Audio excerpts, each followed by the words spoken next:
Good morning, ladies and gentlemen of the internet.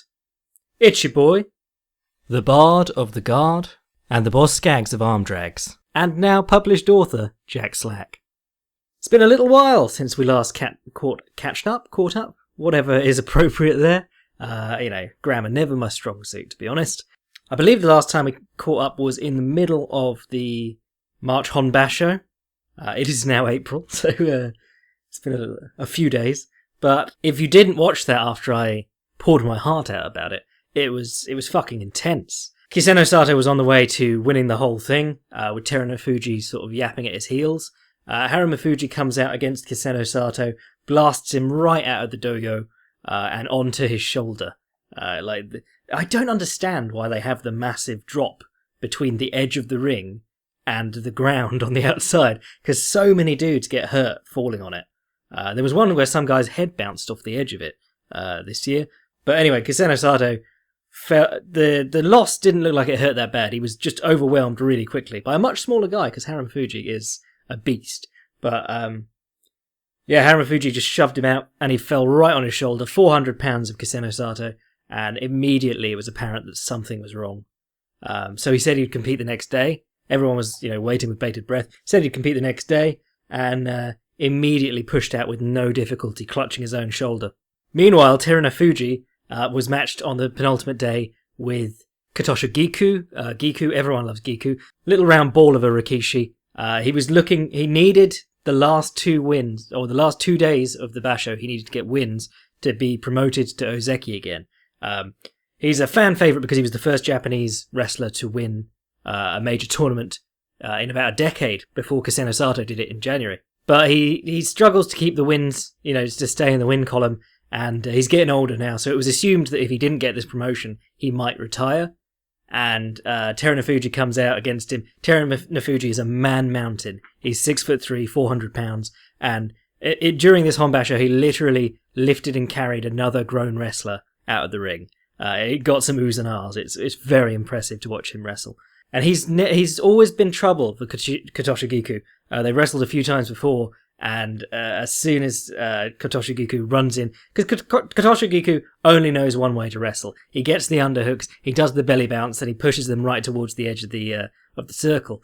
The force out is his bread and butter. He doesn't really throw people at all, but he goes right at Tarrano Fuji, and Tarrano Fuji has stopped these charges in the past. He's a very strong dude.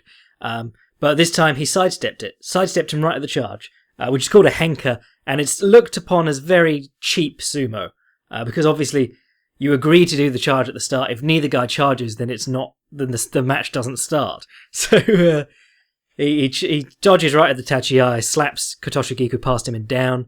Katashi Giku cannot be promoted to Ozeki again. Looks like he's probably going to retire, and everyone just thought it was a very cheap way for one of the a guy having an amazing tournament to fight.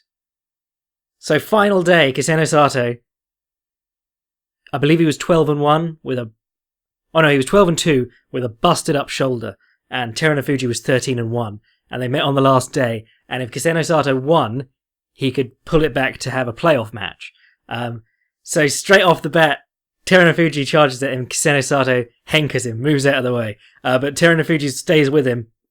Kiseno Sato gets a grip on the front of his mawashi, and Tarrano Fuji just drops all his weight on it. It's the bad arm, and you can see that it's the bad arm. And he starts pushing Kiseno Sato to the edge of the ring, and then Kiseno Sato pivots out and throws him out. It's amazing. So they did a playoff match, and Kiseno Sato won it. Beat him twice in one day with a busted up arm. It was fucking amazing. So if you haven't seen it, go and watch it. Kinta Mayama's YouTube channel. Jason's All Sumo, I think it's All Sumo, or something like that channel. Just search Jason Sumo. Both those guys put up almost everything that happens. They're absolutely brilliant. And that was literally the most exciting thing happening this week, and last week even. I think it was one of the best bashos I've ever seen. I mean, I don't have a huge frame of reference. I've only been following this for a few years, but people who are in or have been in the game a long time tell me that it doesn't get much better than that, and I can see why. It was really tense stuff. And of course, Kiseno Sato was a guy who came in with all these doubts over him, whether he was a choker. He competed in like 70 tournaments before he won one, despite being the consensus second best guy. Never got the Yokozuna rank. First tournament he wins, they rush to give him the rank. Everyone says, oh, should have had to prove himself in 2 tournaments, really. And then this one, he just goes through it with almost no difficulty until he gets his shoulder fucked up and then pulls it back at the last minute. So truly incredible performance by that guy. And at the end, they were singing the national anthem and he's just blubbing like a baby. It was, right, just chills right down your spine. Meanwhile, in the fight world, well, I do consider sumo the fight world. I mean, I consider a lot of things combat sports that maybe don't fall into my readers' interests or my listeners' interests, but Rampage versus King Mo 2 should not have fallen into anyone's interest. Everyone who saw the first one knows it was rubbish. And then the second one was predictably rubbish. Rampage came in way overweight, didn't look in shape to do much. I did do some nice knees from the clinch, actually. It looked like he'd been working on his Muay Thai. It was just really boring. Like, not a lot happened. And it was a 3-round main event in 2017. You know, what the fuck's with that? And then I remembered that the first Bellator pay-per-view ever, we're coming up on their second one now, but their first pay-per-view ever was headlined by Rampage versus Mo, and that was a 3-rounder as well. Why? Just make it 5 rounds. One of them will fall over due to exhaustion. So nothing was learned in that fight, and now Rampage's contract says that he's got to go back to the UFC for a bit, and before finding out the numbers, I'd have been like, if I were the UFC, I'd be like, why? But now knowing those numbers, you know, just keep him on the undercard. Do what you did with Gomi. Just keep him and don't let any promotion that could use him to sell tickets have him. So that was the week that was. Rather than news, I'm going to do fight announcements because there was a heap of them this week, and it's always nice to weigh in on these and talk hypotheticals before they actually get cancelled. Because I'm looking at this list and I'm betting at least 3 of them get cancelled. You know, just because of injuries or, you know, 100 other things can happen between now and then. One of the really interesting ones for me is Shinzo Machida versus James Gallagher, whatever you want to call him. The young prospect from Straight Blast Gym, Ireland. And a guy they've really been feeding softballs for a very long time. Well, not for a very long time, but they've been putting him on the co-main event at cards and having him fight with guys with like 1 and 7 amateur careers and, you know, 1 and 3 professional careers or something like that. And he beats them up because he's a really good grappler. And, you know, last time people were saying his striking was looking better. It looked very economical and sharp, but he didn't really land anything of note. And of course, he was fighting a bit of a softball. However, I really like this fight. You know, Scott Coker does a lot of this stuff where they're doing this more recently. They're picking up very accomplished amateur wrestlers while they're young and feeding them very, very sloppy opponents and getting the wins under their belts. But, you know, he has a habit of gently developing prospects to the point where people almost get bored of it. You know, Michael Page, we're still waiting for him to fight a good welterweight. I mean, Gonzalez is a fairly good welterweight, you know, but looking at Bellator's welterweight division, it is now competitive with the UFC's. And, you know, they went to book that Daly versus Page fight, and then they switched it out with McDonald versus Daly, and everyone was like, oh, okay, that's an awesome fight, actually. Fair enough. But they quietly scheduled Michael Venom Page against a lightweight coming off a loss. So it made no sense at all. But we've taken a step away from that this time, the Coca matchmaking. And, you know, you've got... What I really like about this fight is that Shinzo Machida, I don't think... You know, people got really upset at me last time for saying he's not going to do anything special in this business. You know, he'll get some nice knockouts and stuff, but he's not going to be like a long-reigning champion of any sort. He's probably not going to get anywhere near a title because he's 40 years old and he fights once a year.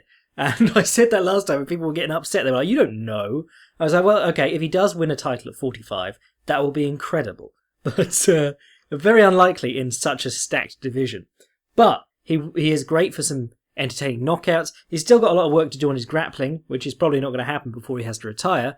But he's got that very unique karate style. You're seeing a more accomplished Shotokan karateka than Lyoto. There's some really interesting similarities and differences between the two. For instance, Shinzo fights orthodox a lot more. So he has to inside parry opponent's jabs and try and come down with the right hand while avoiding the opponent's right hand. Where Lyoto can lean out the window past the opponent's lead shoulder because he's a southpaw and be sort of safer. Also, Chinzo's use of front kicks to the body is much, much better. Really like that stuff. But yeah, so you've got two guys who are really exciting prospects who haven't done much. And I like that. That's a great way to put them against each other. And of course, Chinzo can't have that long left with his career. So it's not a great loss if he loses. It's more of like an impressive name on Gallagher's record, but not a really, really stiff test of his ability. Because Chinzo's still very much a striker who struggles with the grappling. Gallagher's a guy who is very well appreciated for his grappling, but is coming along with his striking. And it's just, I can't get over how much I like that matchup. You know, I really have to congratulate Bellator when they do good things, and that matchup looks like it could be a good thing. Rafael Dos Anjos is going up to welterweight to fight Tarek Saffiedine, and they're putting it on in Singapore, which is really interesting because that's the stronghold of One. Is it One FC? Yeah, One FC. Which is run by like the guys at Evolve, or was started by the guys at Evolve, or whatever. Evolve is like the island from Enter the Dragon, basically. It's just this team of Muay Thai champions and Shinya Aoki, and like they've got 40 world champions under one roof, or something like that. And it's a mega gym. I really want to go there, actually. Dos Anjos is doing some soul searching, but he has trained out there a fair bit. You know, he was doing work with Cordero, and he'd also visit Singapore when he was going through that real building up his ability on the feet. So I don't know, maybe Dos Anjos will be a surprising star over there. You know, if people have heard of him and know him, it could be a case that guys are big in Japan that you would never think that they were celebrities over there. So that would be interesting to see. Tarek Saffiedine, stiff test for anyone, but what I like about this one for Dos Anjos is that Saffiedine's whole game is his low kicks. Just pounding low kicks, times guys really well. Like Nate Marquardt would try and bounce in with the jab. As soon as he was leaving and retracting that lead foot, that's when the leg would come in like a baseball bat and knock his legs across himself. Or just his lead leg, knock his lead leg across himself. But Saffiedine is a guy who, because he relies so heavily on the low kicks, you can sort of crowd him, get to his chin. If he's kicking while you're trying to crowd him, then really you've got a chance to step in and start battering him, which is what Dos Anjos does so well. This is sort of like an Anthony Pettis style matchup in that respect. So a chance for Dos Anjos to get back on track, because he was really stunningly talented, or looked amazing for those 3 or 4 fights. What was it? Benson Henderson, Donald Cerrone, Anthony Pettis. Those ones he just looked unstoppable. Particularly the Pettis fight looked so good in that. Oh, and Nate Diaz, of course. Then Cerrone versus Lawler was rebooked for UFC 213. For some reason, I've got UFC 170 written down for Dos Anjos versus... Oh no, at 170, not at UFC 170. Anyway, Cerrone versus Lawler has been rebooked, also at 170, but at UFC 213. That's a fight I've loved from the moment it was announced. Donald Cerrone, so much fun at welterweight. Robbie Lawler needs to get back on the winning track. I think the last one was called off because he was still suffering symptoms from his concussion or something like that. I can't remember the details of that, but no one really called him out on it because it's the right thing to do. If you think you haven't recovered from the knockout, just say. It takes some bravery to say it, but no one is going to say, no, get in the ring with me while you're seeing double or whatever. But that's such a good fight. I love that one on paper. You've got the counter puncher, and should be this bigger, stronger man naturally, really, versus the guy who fights long but can be susceptible to being overwhelmed in close. Certainly that Masvidal fight showed that while it takes a little bit more science to do it, coming straight down the centre and stepping in on Donald Cerrone still causes him some problems. Actually, I really enjoyed writing the article about that fight. That was one of my favourite fights in recent history, and I think that came through in the article. So go look up, I think I called it Masvidal versus Cerrone controlling the centre. Then sort of a lesser noted one, but one I had my eye on, Olivier Aubin-Mercier versus Leonardo Santos. That's going on UFC 212.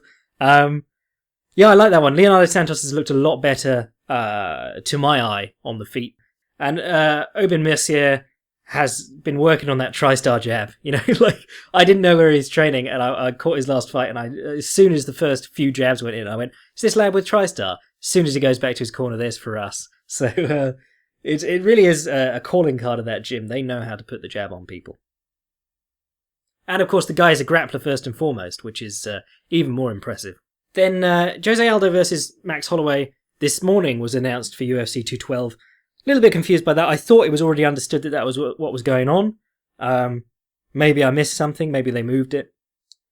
But I'm not even going to go into the hypotheticals on that matchup because I'm so titillated by it. And I really want that matchup to go through. Firstly, to sort out that belt mess. But secondly, just because I've wanted Holloway to fight Aldo for the best part of a year and a half, probably.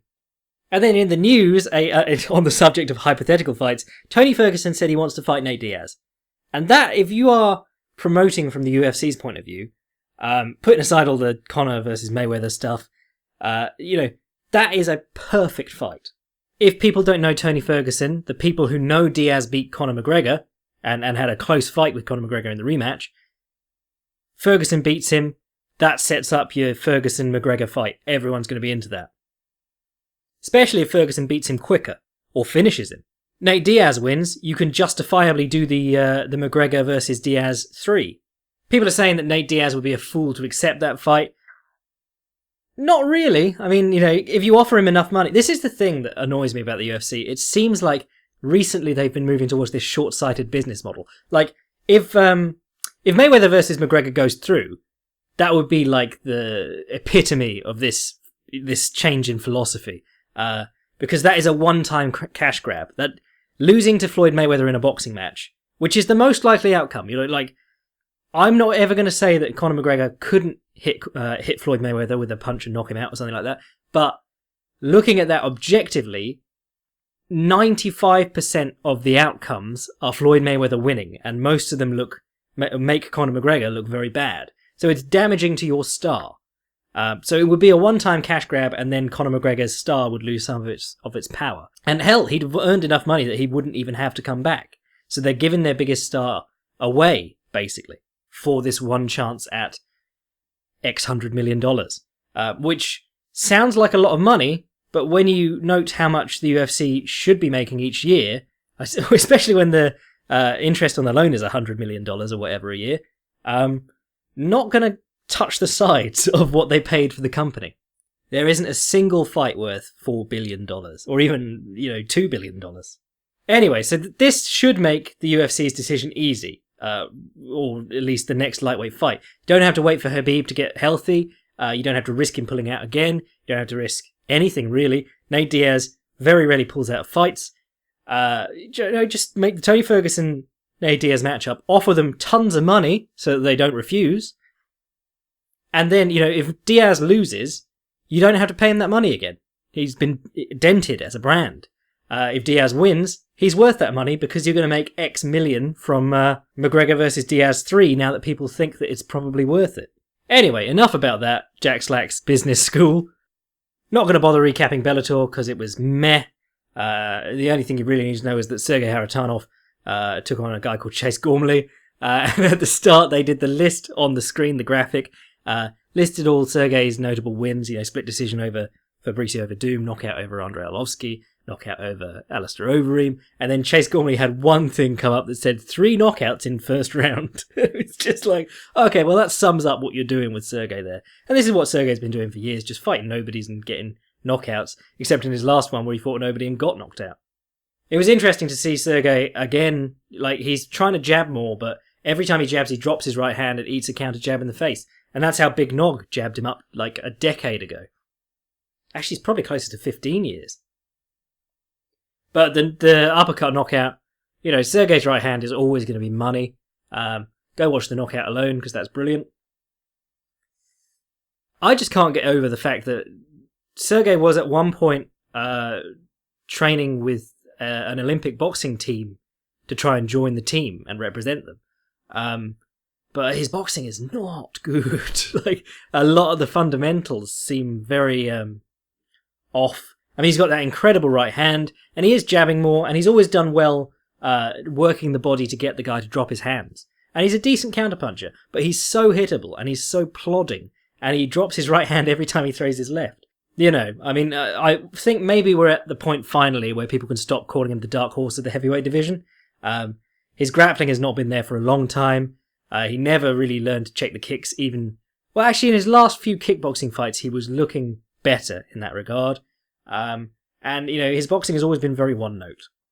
So there you go, eulogy for Sergei Haratonov, heavyweight black horse.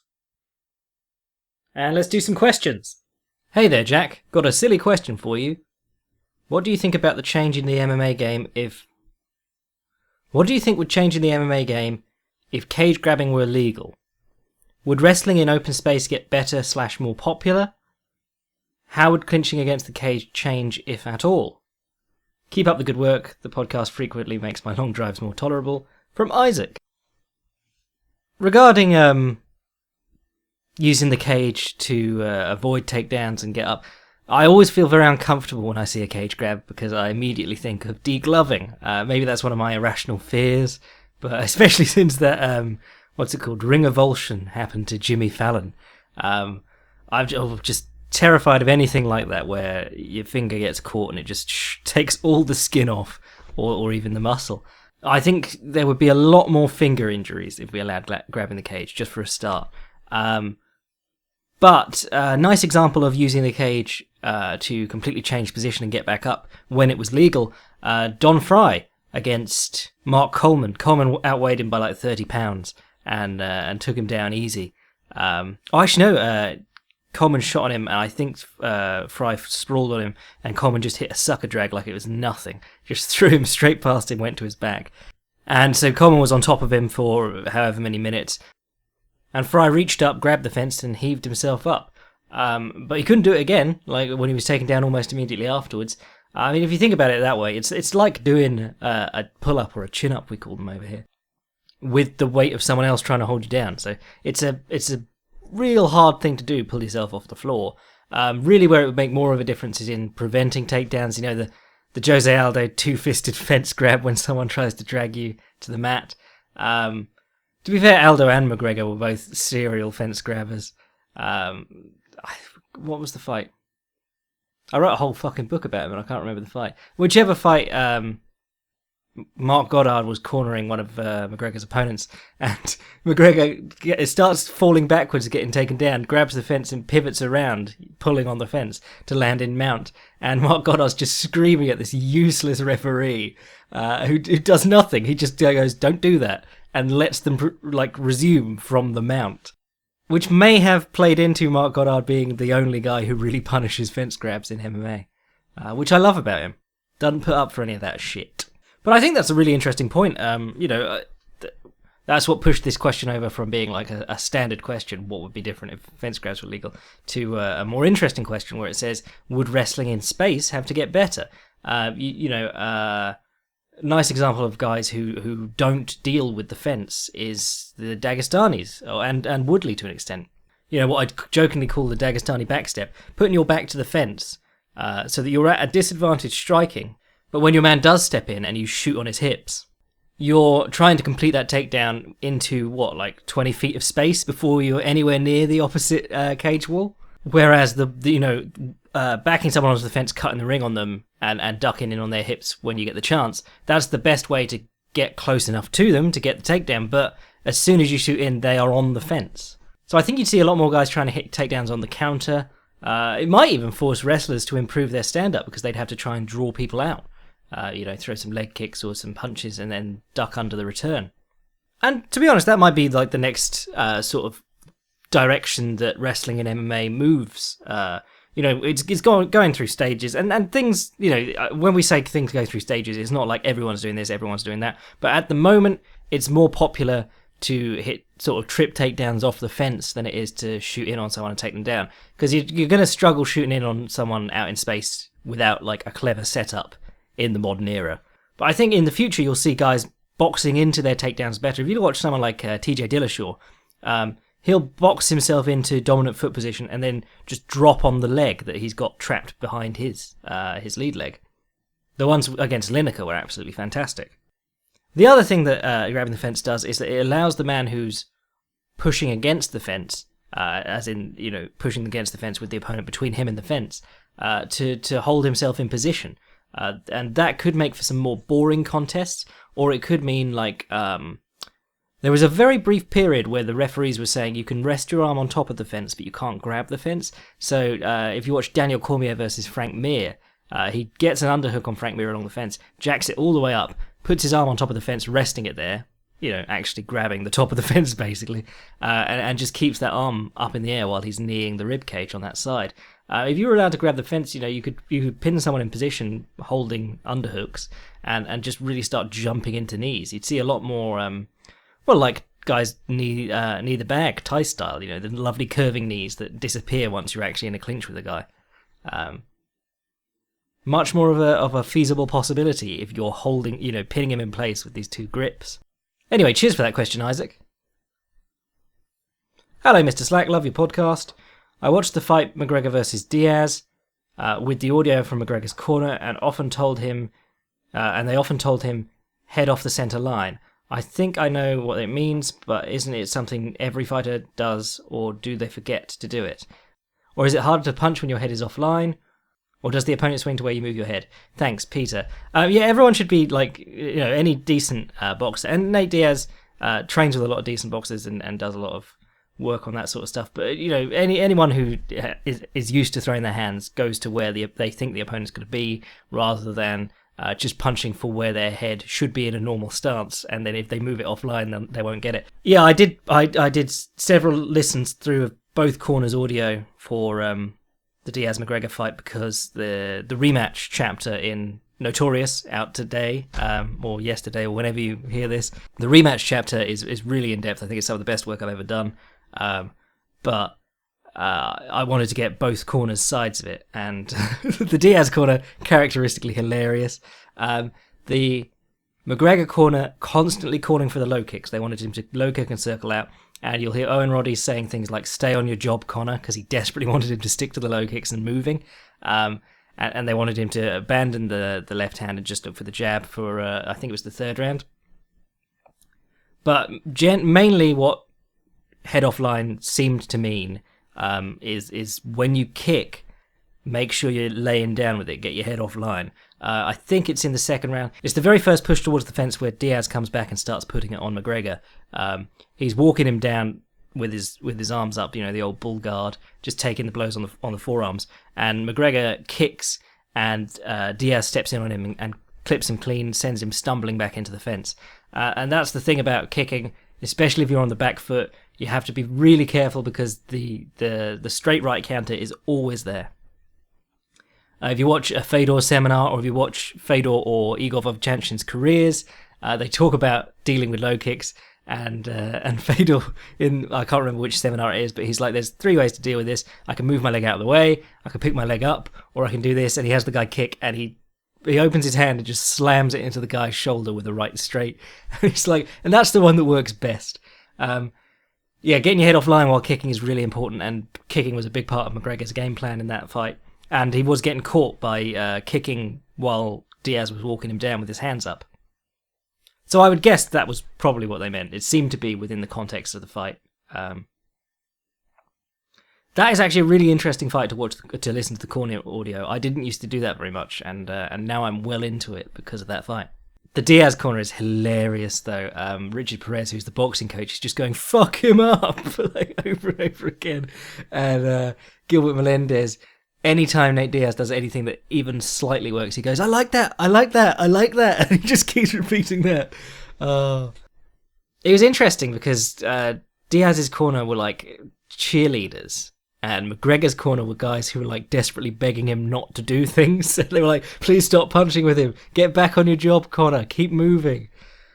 I got a question this week which I haven't answered because I wanted to give it some more thought, but it was about how coaches take away from sort of the mano a mano aspect of fighting.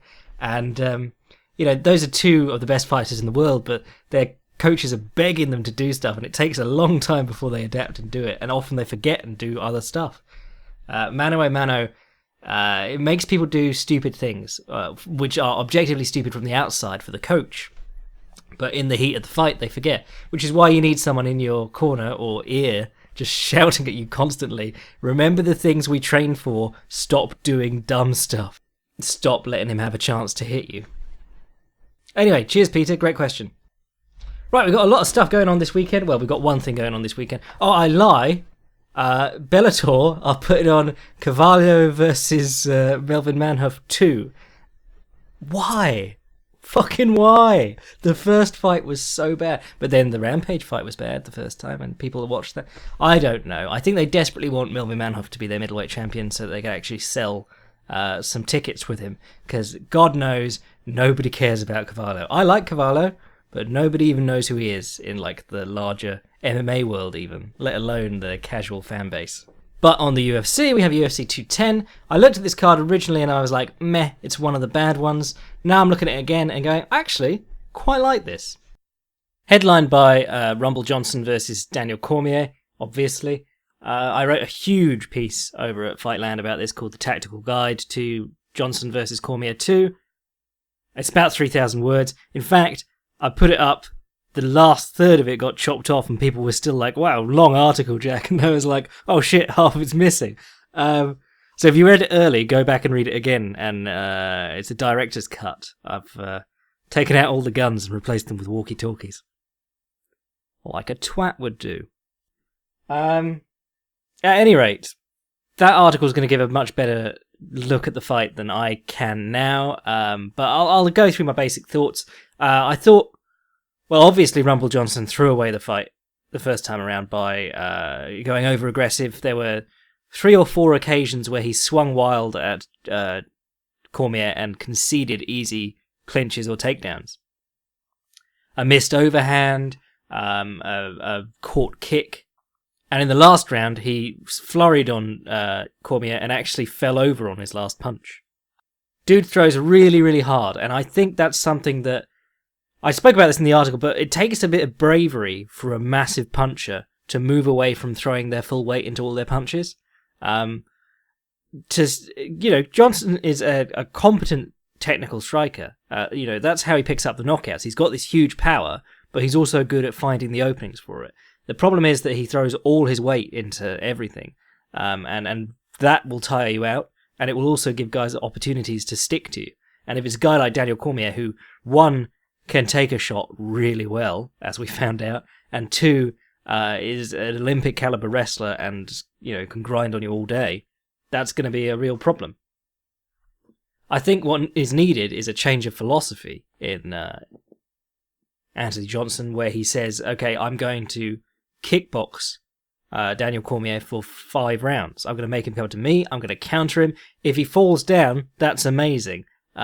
But I'm just going to focus on trying to hit him as many times as possible, not always as hard as possible. And the fact that he hits so hard, he could take 30% off that and still be knocking guys out if he catches them clean and wobbling them quite easily.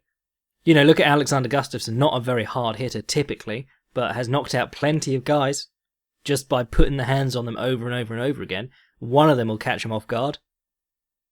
Or the effect of attrition will quickly slow them down, fatigue them, and then allow him to knock them out.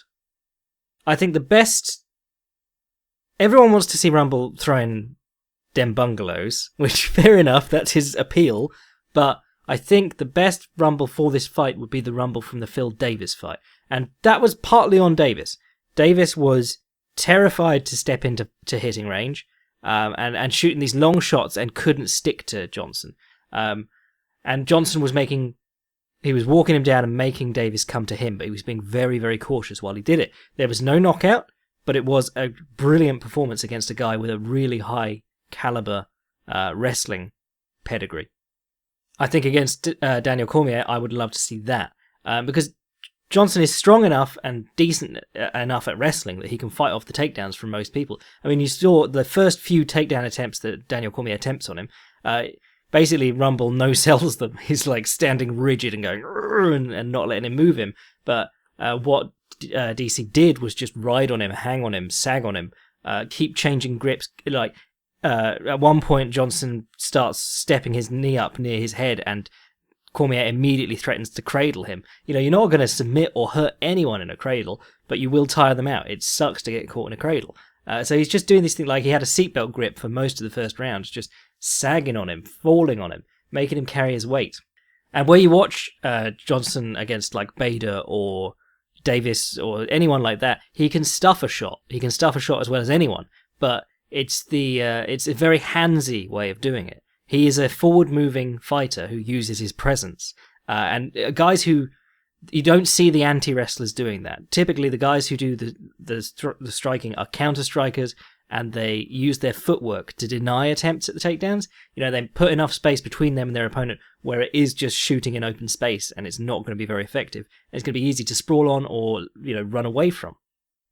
There's not a lot of examples of that in modern MMA, at the highest levels. Guys who go forward and then fall on the takedown and fight it off with their hands. Joanna to a degree, but really that old style sprawl and brawl like Krokop and Vanderlei, it was more popular in the ring. You'd go forward, you'd hit as hard as you could, and then you'd try and stuff the takedown. Whereas in the bigger open cage, guys were free to sort of backpedal and counter strike and do things like that. But the downside of being a very hands-on sprawling fighter is that every time someone ducks in on Johnson, he drops his hands.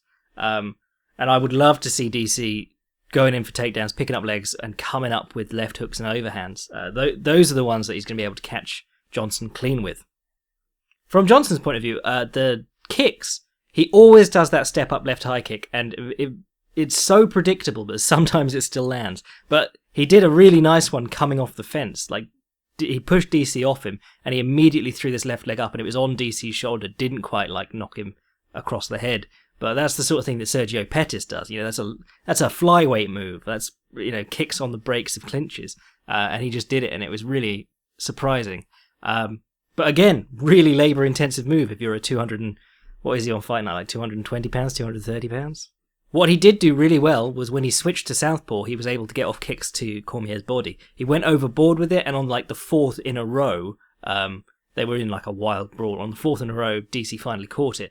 But that switching to open guard or open stance and kicking into the open side, I think that's a big part, or should be a big part, of his strategy in the rematch. Punting the body and the head and the arm. It's a lot harder to catch a kick in the under the arm way that is more popular in MMA when you are actually kicked on the arm.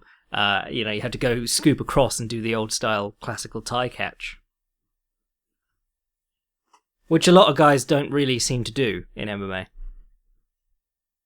Kung Lee had a big thing about that. He was like, stop catching kicks stop taking kicks on one arm and stop catching kicks wrong. The other thing I touched on in that article was that the most of the second round, Johnson was stuck on the bottom of half guard, and he got up the strength to shrimp and put in the knee shield once. But the knee shield, you're seeing this quite a lot now. It was in Woodley Thompson 1. Guys will put in the knee shield low, and to control a guy's posture, I mean, if you watch a really good knee shield guard player like Ryan Hall or Kayotera, those are jiu-jitsu examples. But Big Nog played a lot of knee shield in MMA. But they'll do the knee shield upwards. It's like chest and shoulder, and it's controlling the opponent's posture. A knee shield between their chest and you is going to stop them hitting you as much. Coming in with the low knee shield, a lot of top players are amazing at smashing on that. I was watching Kit Dale passing highlights this week. He just smashes guys' knee shields down, and then he'll cartwheel across the top of them to clear the top knee. It's really cool. But a lot of these top players in MMA are getting good at just sitting on that knee before it gets into position, and then it's not really controlling their posture, and they can start swinging at the head still. Tyron Woodley was just as effective hitting Thompson in the head with the knee shield smashed in against his gut as he was in regular flat half guard. You'll see guys like, again, Kayotera using what he calls, I think he calls it the hip clamp. I've heard it called a couple of things, but it's like a low, almost the top knee is pointing downwards into the crotch of the guy that you're knee shielding, and you're really pinching that hip. But I don't think it does a lot to deal with punches. I've never really used it in a sparring session with punches, and I quite like that technique. But yeah, I mean, anytime you're fighting on the ground and you're the bottom man, you need to be dealing with the threat of punches first. And guys seem to think that this, plopping the knee shield across the belly is going to do something about that, but it doesn't until you actually establish a proper knee shield or move back to a guard of some kind, a more controlling guard. If you watch the Cormier the DC Rumble fight, the first one, he puts in the knee shield. Cormier gets up on his toes, drops in a few more punches, and eventually just controls the bottom leg and slides back into regular flat half guard. Compare that to... he kept threatening the Kimura too. It reminded me of the Stipe versus Mark Hunt fight. Very hard to finish Kimuras from the half guard. Sakuraba went for him all the time, never finished one from inside the half guard, always had to advance to side control first. Really, the Kimura grip from half guard is a lot better for like re-establishing an underhook, or Marcelo uses it to go to like that octopusy style pass. Octopusy. The reverse underhook, I think he calls it. But compare Johnson's half guard to Anderson Silva's half guard. Anderson Silva slapped in the lockdown immediately, which is far leg over the trapped leg, and then underneath your... It's getting complicated. Basically, a lockdown is the stretched out version of the free leg trapping the opponent's trapped leg, where traditional half guard is your trapped leg trapping their trapped leg. So it's like you're both sitting on each other's leg. Generally shunned by a lot of BJJ players. There's extreme examples of guys being good at it. Well, there's one. There's Eddie Bravo, and Gary Tonon uses it a bit, but like interweaved with other techniques, more like familiar half guards. But the lockdown is an amazing way to stall dudes out. And when DC tried to land strikes from the lockdown, his base was spread out, so he started swinging wide. Anderson Silva immediately hugged him tight, and then he was stuck there with his chest on Anderson Silva's head. Silva wasn't going to sweep him. Silva wasn't going to do anything useful, but Cormier was just left there like slapping the sides of his head while it was against his chest. So I don't know if that would be any use to Rumble Johnson, but if you're... at the point where he was in the end of the second round, where he was just eating strikes, at a certain point you've got to go, I'm not going to get up. Let's just slap in the lockdown or something, or stall him out while I'm not eating punches and work out what we're going to do in the next round. I think if Rumble Fight's more conservative, then you'd have to see Daniel Cormier trying to draw a lead out of him, throwing low kicks, throwing body jabs and shit like that to try and get Johnson to swing at him so that he can step in and try and take him down again.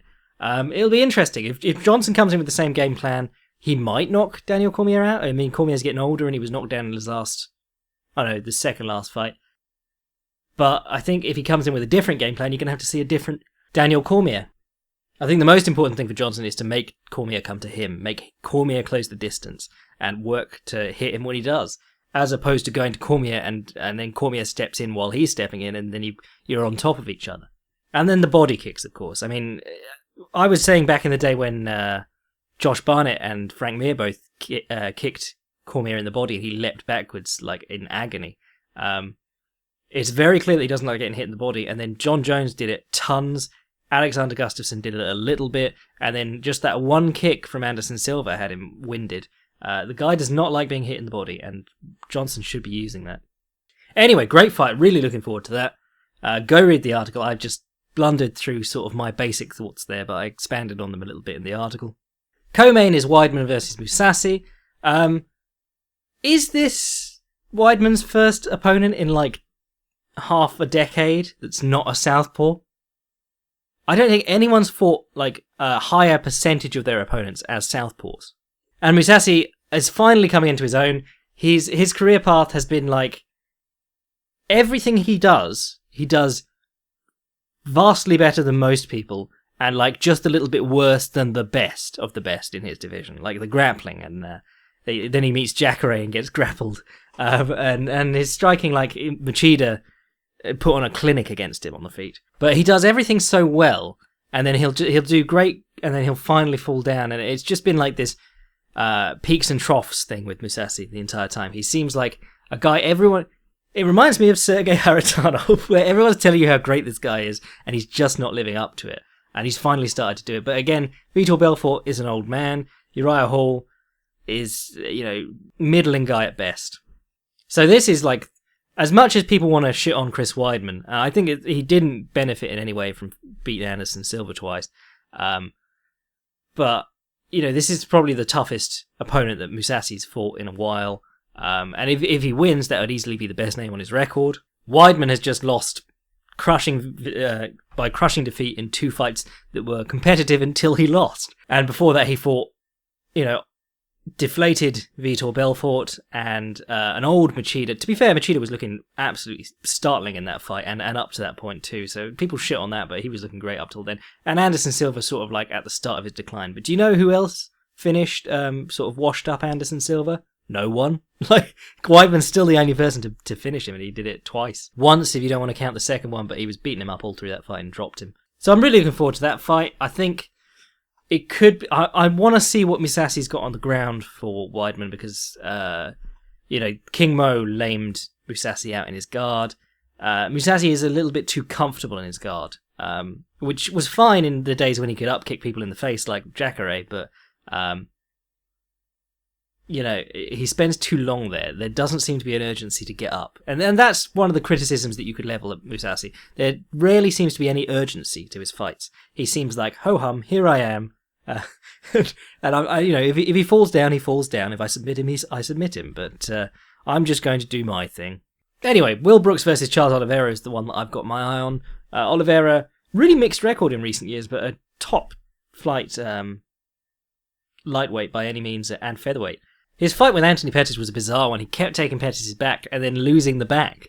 Like, in jiu-jitsu, the back is death. Like, you go, oh shit, he's taken the back. Now we're just going to wait for him to get submitted, or the opponent to get submitted. But he's getting the back, and then every time Anthony Pettis is turning back into his closed guard. A truly surreal fight. And Will Brooks is coming off that harsh loss to the other Oliveira. The one that came in like 7 pounds overweight. And he broke his rib in that fight or something like that. But Will Brooks is a very good fighter. The criticism has always been that he doesn't try to finish, and you can sort of see that in his fights. But I really liked against Ross Pearson what he was doing, where he was throwing lead leg inside low kicks and putting the foot down behind him, Andy Risty style. And then when Pearson stepped in to follow him back into his stance, Brooks would throw out the left knee to intercept. And if Pearson didn't follow, he'd throw a left round kick and try and kick him in the body or the head. Patrick Cummings versus Jan Blachowicz. That's alright. Shouldn't really be on a pay-per-view, but it's alright. And then the other one that interests me is Thiago Alves versus Patrick Cote. Thiago Alves has not looked great since he came back however long ago. But he does have those touches of brilliance, just occasional flashes of it. He used to be one of the real tight counter-strikers in MMA. You'd throw a punch at him and there'd be like 3 coming back and a low kick on the end. Never really a huge power puncher.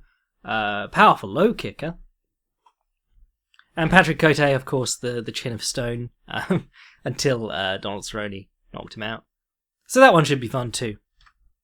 But that's back up to welterweight for Alves, which I thought he said he was starting a lightweight career, but clearly decided he couldn't do that. But he is very small for the welterweight class, and Patrick Cote is a middleweight formerly. Anyway, can't wait for those fights. Should be great, and we'll talk about them again next week. I'm your boy, Jack Slack. If you are a Patreon boy, the Jack Dempsey episode is up, and it's like an hour and 10 minutes or something like that. If you are a person who reads books, Notorious, The Life and Fights of Conor McGregor, published by John Blake, is out now. You can go to amazon.co.uk or one of the European ones and get the Kindle right now, or order the book right now. For some reason, we're not out in the States until September, but I fully anticipate Conor McGregor not fighting until then, so I'm all right with that. The book won't be too out of date by the time he fights. But yeah, if you really want it and you're in America, just order it through Amazon UK and get it on your Kindle or whatever. I'm your boy Jack Slack, Fights Gone By podcast.